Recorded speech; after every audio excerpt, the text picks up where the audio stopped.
So in this demonstration, I'm going to show you how I go about creating a scallop pattern.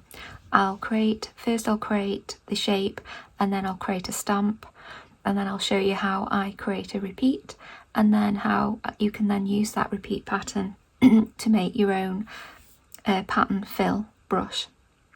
So I'll start with my canvas is 300 dpi at 12 inches by 12 inches. So that's kind of what I'm starting with. I'm going to make sure that I've got drawing guide on, and it is the symmetry setting, and it's going to be vertical. This just allows me to draw half of the shape, and the other half will follow along, as you'll see. So I've just picked just a simple pencil. Oops. I do actually need to add a layer first. So as you see, if you once you've set what drawing guide you want, which we set to symmetry, vertical, when you do create a new layer and then tick drawing assist, it will automatically be set to that last setting that you made. So I'm just going to draw around the shape that I've got. I know that this works, and for the demonstration, rather than be too faffy, I'm just going to just draw over it. So there we go. So that's the shape to start with. So what we need to do now is we need to know if that shape interlocks nicely. So to do that, what I will do is I'll pop the drawing guide on again. I'm going to edit drawing guide and use the 2D grid. I've already set it to 887 pixels so that I know that I've got a nice equal amount of guides. So I've got 1, 2, 3, 4 by 4. So this enables me to make sure I know where I'm placing my stamps as I go along, and you'll be able to see this as the video progresses. So what I'm going to do is I'm going to create a stamp brush out of this, just this simple line, just so that I can just test to see how well it works. So 3 fingers down, and then you can copy all. So we need to copy everything. We need to copy all of the white and all of the black to make a stamp brush. I'll then go into my demonstration where I've been working. So you can see I've already created a scallop test stamp. So I'm just going to click on that so I can show you what I did. So stroke path spacing is at maximum, and then I'll just go through. Nothing really changes. We don't really need much fanciness here. So really the only thing we are changing at the moment is the shape. So if you go to edit, and because you've just copied your shape and then say import paste, it will import the shape, and you could see then that the shape changed just very slightly because it's the one that I've drawn. And then just tick the blue ticks, and then what we then need to do is make sure we've got our scallop test stamp there. I'm just going to check what size it is, because the size is really important here. I've got that set at 90, and because I've tested this before, I know that 90% is a good fit. So what I'll then do is, can you see where the little crosshairs of the grid? If you just tap in there, tap in there, tap in there, and tap there, I now know that they all fit quite nice. There's a little bit of overlap, and as long as it doesn't go over the edge too much at the sides, we'll be okay. And when we come to create the little design that goes in the middle, it's going to be a little bit shy of the actual shape anyway, so it'll be a teeny bit smaller, so it should fit quite nicely there. So what we need to do now is we've got our scallop shape that we know works because we've just tested it. What we can do now is fill it with detail. So I have created one before just so that I can show the demonstration a little bit quicker, and you can see there that the outer scallop shape is just slightly bigger than the drawing that I've created in there. So what I'll do is I'm going to turn the opacity down on the pattern that I drew, and then I've added another layer here to redraw the pattern, just so that you can see how this works. You might already have worked that out for yourselves. You could draw anything that you like within that, and then you've got that nice scallop shape. So I'm just going to show you what I would do. So again, drawing assist, and I'm going to make sure that we go on to the symmetry, because at the moment we're on grid. Symmetry, vertical. So there we go, we're on vertical. And then I make sure that I've got my pencil. And then all you need to do is draw your own little pattern. So it's quite nice to doodle something. So you get the idea here. Just quickly show you, don't to do all of it. There we go. And it's quite basic. There's nothing fancy there. These are just guides so that when we come to put the ink over using the lino print brushes that I've created, I can show you the next step of the process, which will be to make this into a more of a lino print looking shape. And you can see that we've got the initial stamp that we created there, that shape. I'm going to just turn that one off, and I'm going to follow the shape of this one. And what I will do now is I'll just add another layer, and this is where we're going to go and get in the lino print brush set that I've got. There are lino tools. Okay, and then I'm going to go down to the ink up brush. So you can see there, that's the ink up brush. So what we're going to do is roll some black ink over the top, and then we can carve back into it our pattern shape. So if I make sure we've got a new layer, we've got the brush, I just make it a little bit bigger, just zoom down a bit, and then just draw, whoops, I'll just make that a little bit bigger, and just go over the top. That's it. As long as you cover the shape, that's all we need to do. And then I'm going to, on that layer, the ink roll layer, I'm just going to take that down, the opacity down. So the lino tools, my patternology. And then I'm going to find a dusty edge lino brush, and I'm going to use it as an eraser. So what I shall do is I'll just zoom in so you can see what's happening here. So at this point, we need to make sure we're on drawing assist, because we want to make sure we are carving both sides just to make it quicker. So I'm just going to carve. So see your pen tool as a carving. So this is a bit like carving directly into the lino. So rather than have the lino and the cutting tools here on Procreate, we can quite easily carve these out.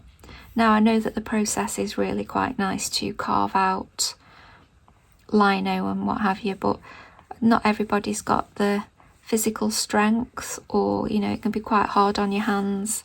Not everybody can do that, or you might just have your iPad and you might not have all the equipment that it might take, so you might as well make use of your iPad. And also you can use your iPad to test out designs before you go and cut your lino. So it's quite a nice way to test if your lino is actually working, your design is actually working. So you can be quite complex with this. You can do all sorts. You can use different colours and layers, so you can just test out what you might want to do on an actual piece of lino. So that's it to start with. So I'll just bring up the shape there, and as you can see, we've got a nice shape.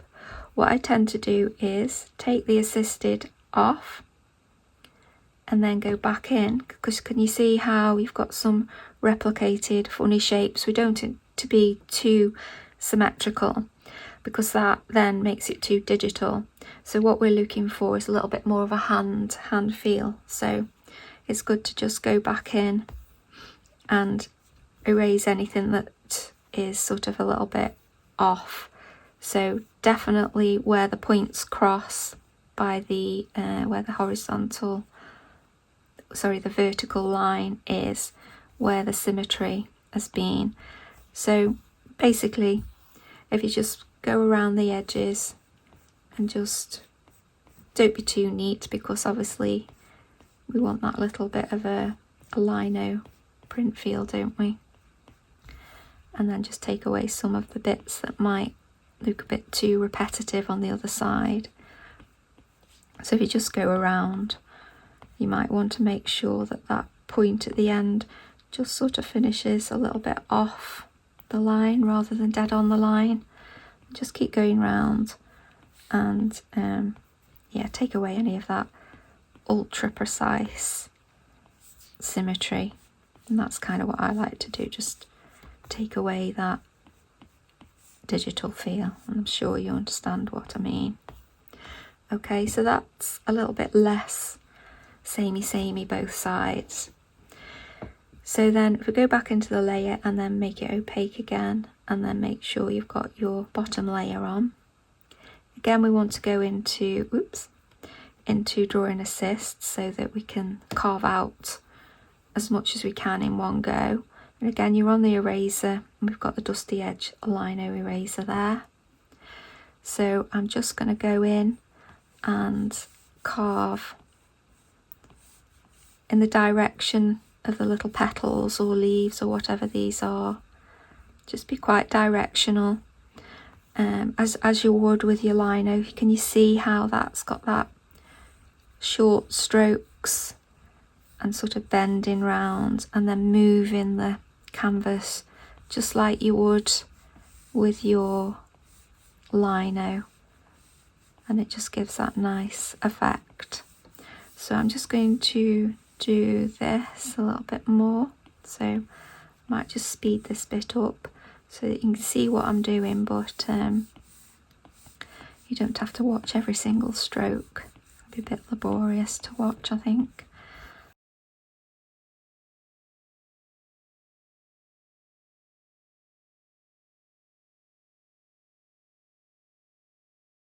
Turn off the design underneath and then bring the opacity up, and all of a sudden you can see how that's starting to look quite like a lino, isn't it?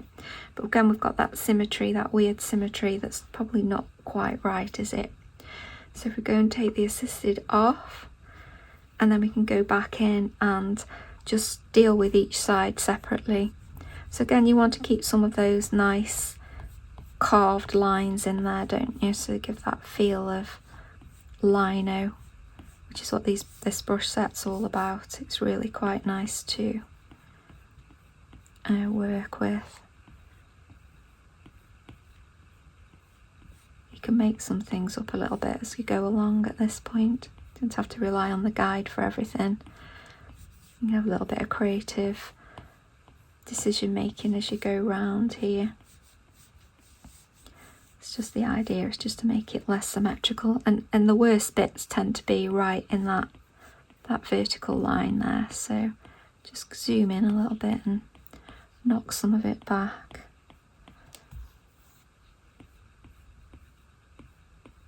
Again, this is probably what it'd be like if you carved it by hand. It'd be quite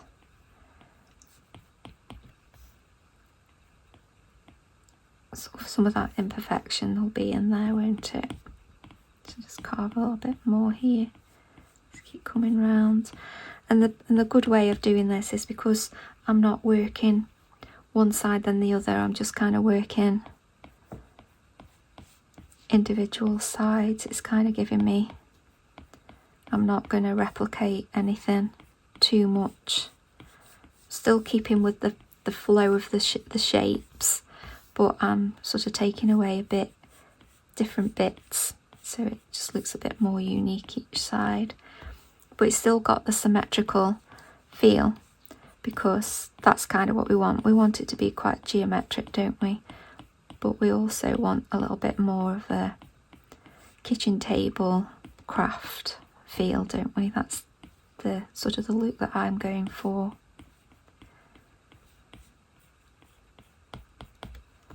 And again, like I say, at the top where the lines meet, that's where you get some of the more problem weirdness going on. And again, you can maybe make things not quite fit on the line. Okay, so that's looking fairly okay. I'm just going to take a bit of that out.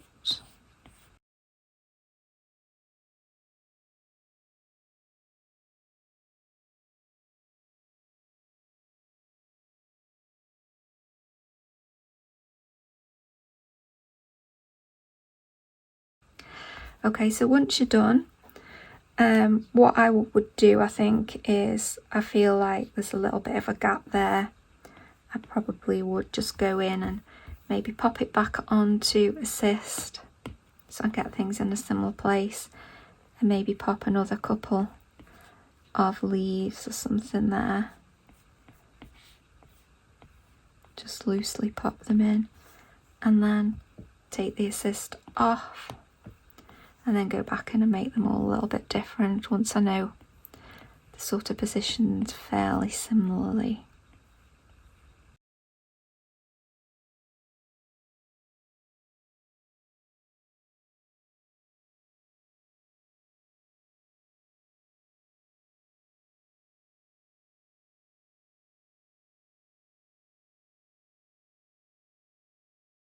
What I'm going to do now is I'm going to turn that into an actual brush, a stamp brush, so that, and you can stamp it. If you've seen lots of my other videos, I use lots of these sort of block printy stamps in my design. So again, 3 fingers, copy all, and then what I shall do is I'll go back up to my demo brushes, and I've got a demo stamp brush here, and what I'll do is I'll show you how to pop your shape in there. So if you make sure you're on shape, click edit, import, paste, and then that little shape has changed to the one that we've just done, and then say OK to that. And then I'll just go through the other settings. So spacing is to max, because we just want 1. We don't want to draw as such with it. We just want to stamp. Stabilization, nothing. Taper, I've got that to max, and tip animation, but it doesn't really matter, I don't think, too much. The shape is as is there, as you can see. Just got the improve filter in. Grain, again, grain can be quite nice.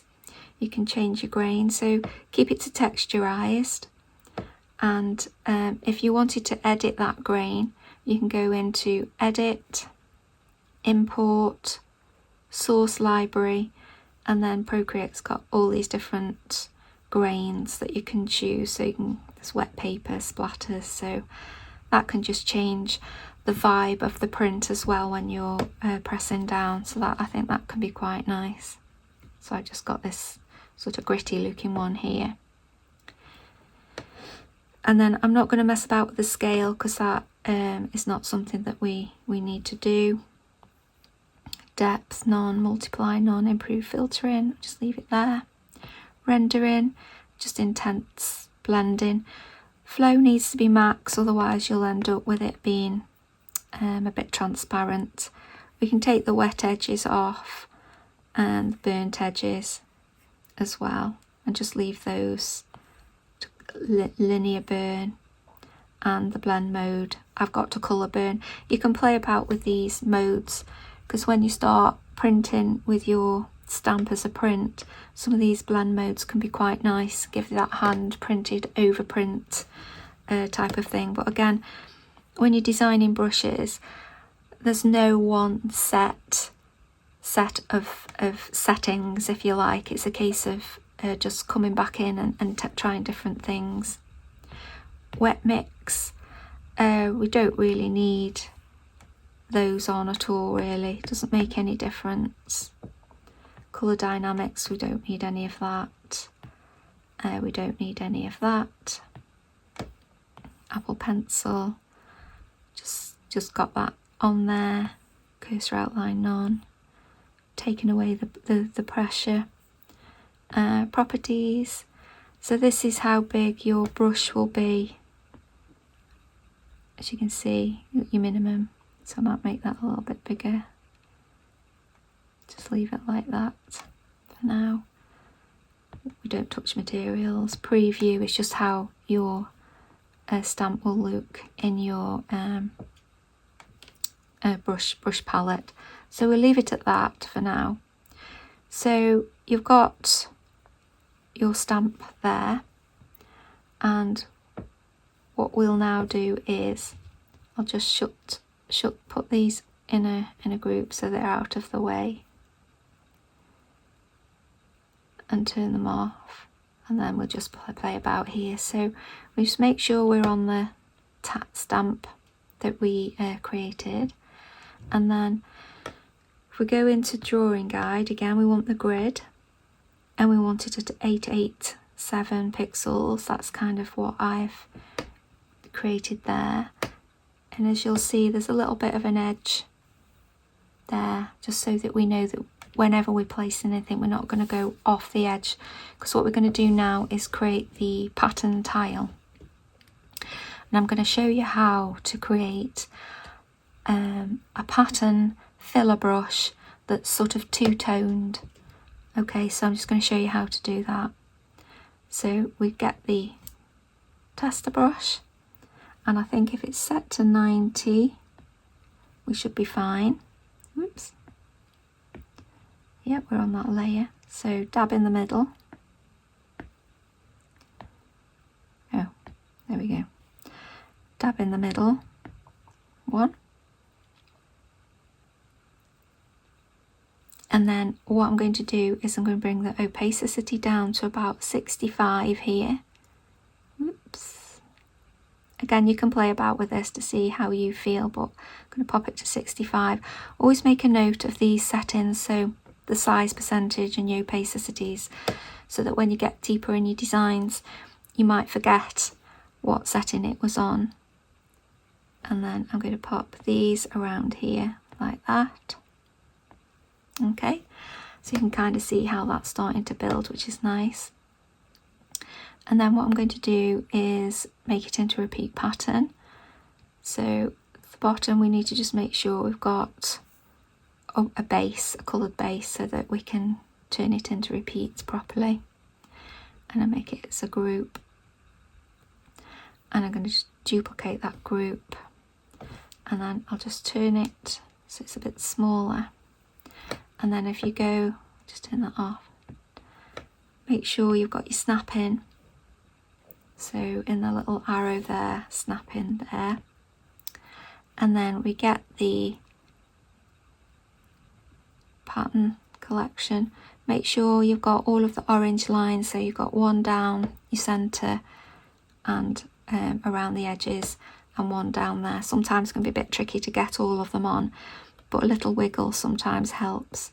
And then let go, then go to the next one, next layer, pick up and take it across. You can feel it kind of snapping, but don't be fooled into thinking that it's okay if you can't see the orange lines. So I can see that they're there, and they're there, and there, and there, so that should be fine.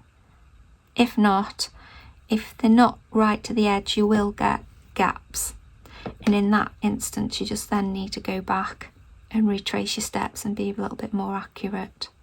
That's what I find is the best way to go about this. So this is where it starts to get quite satisfying. So make sure that you've got your stamp, and I need a black one in the middle there, and I'm going to stamp in there. Oops, there we go, 100%. There you go. And then we need to repeat it again, so duplicate, and then I'm going to go up,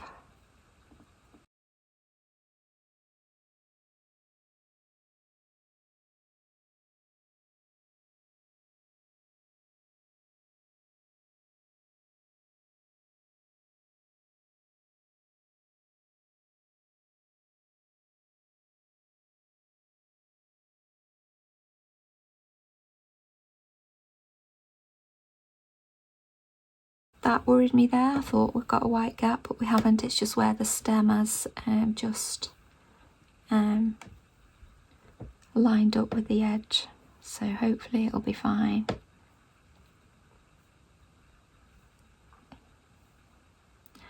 And then that centre one is another black one in there. There we go. So that's how we make the repeat pattern with the stamp. So now we're going to make the pattern filler brush, and as you can you see how not, because we've placed everything by hand, the gaps are all a little bit different, and again that's the charm. And sometimes you might have little motifs that might just overlap, and again that's the charm of it all as well. It just makes it look even more sort of hand printed. So to make the stamp brush, I'll show you again, 3 fingers, stroke down, copy all, so you make sure you've got the white and the black and the sort of that greyed out area as well.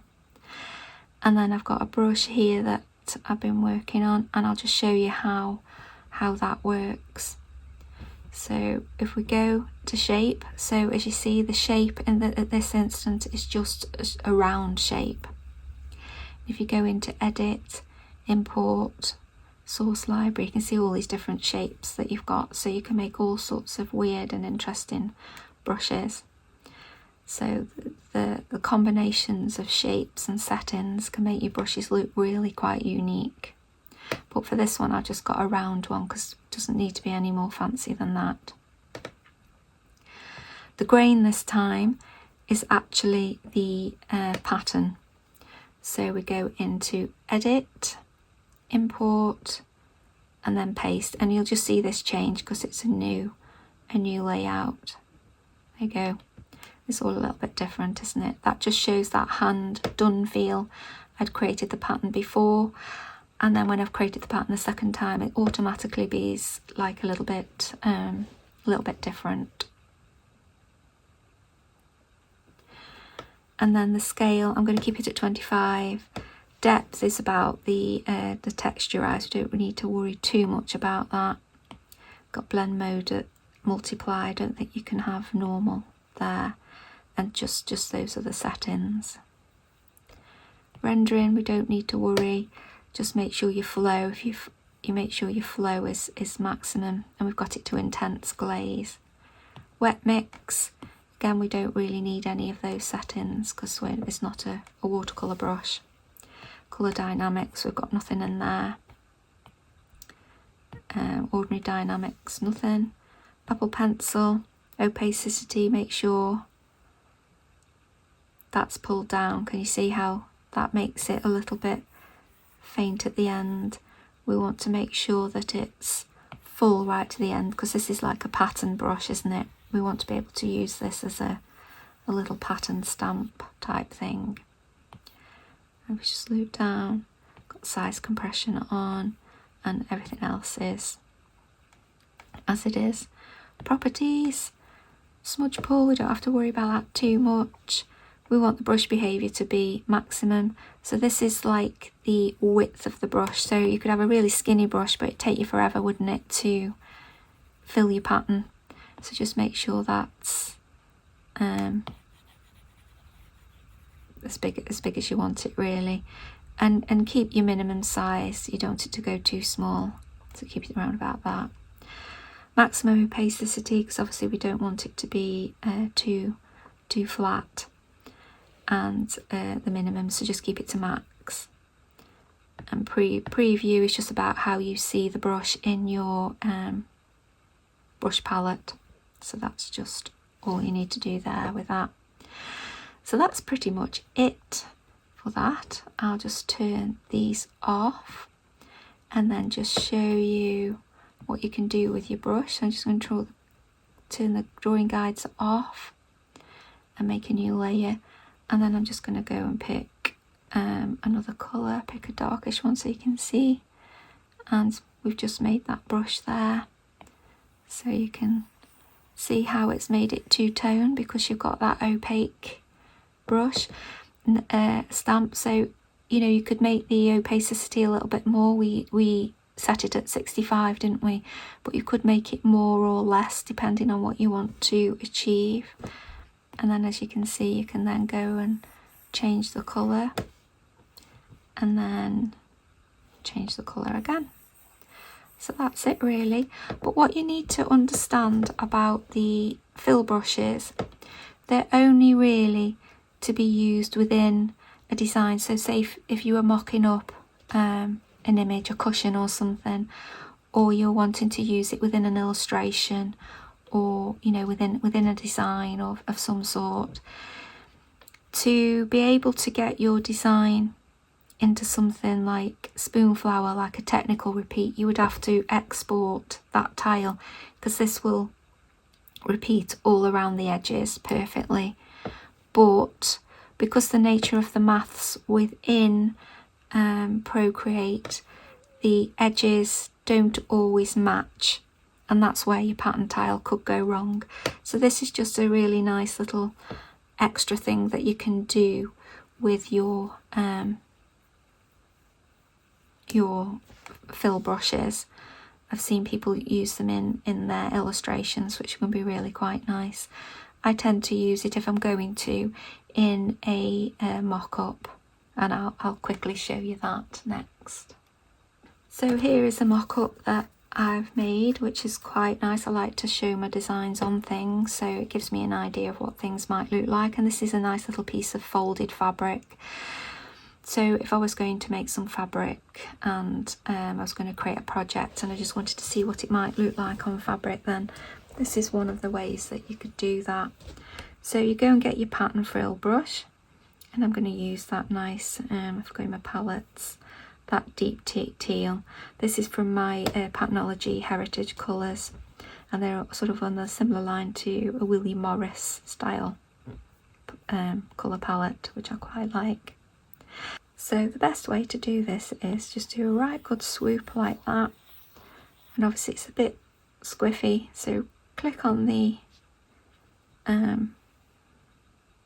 little move tool there, and you can just straighten it up like that, so it looks a little bit better, doesn't it?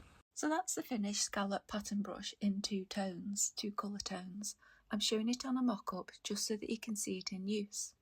I'll cover mock-ups properly in another video, and I hope you found this video helpful.